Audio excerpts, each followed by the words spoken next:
Eto mga kababayan, good news, panibagong good news. Iwasan muna natin yung bad news kasi alam natin sa tindi ng pangangailangan ng taong bayan, sa tindi ng higpit, no, ng tight budget natin sa pang-araw-araw.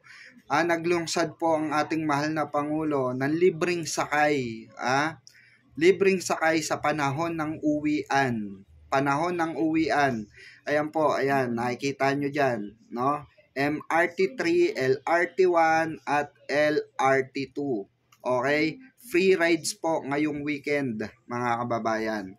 Malaking bagay ito para sa ating mga estudyante, especially yung mga gumagamit talaga ng MRT, LRT, 'di ba? Malaking bagay po 'yan. Buti nga may mga ganitong klase ng 'di ba? Ng ganitong klase ng operation ng ating gobyerno, dahil kahit papaano marirelieve yung mga natin, 'di ba? Yung mga budget natin. Pakahirap mag-budget, alam natin 'yan, lalo na pagka meron tayong mga nag-aaral na college, 'di ba? Mga high school na gumagamit pa ng LRT, MRT, 'di ba? So inutusan na po ng ating mahal na Pangulo ang DOTR to assist netizen, no? Para sa sa libreng sakay na 'yan. Okay? At eto pa mga kababayan, yun sa relief on the fast lane. Oo. Sabi nga ni PBBM, ayan, PBBM orders toll-free expressway for secure rescue vehicles. Okay? Tuloy-tuloy ang tulong, mabilis, ligtas at libre sa ilalim ng bagong Pilipinas. Okay? So, ito yung, kunwari, mga ambulance, ayan. So, ayan ay, okay?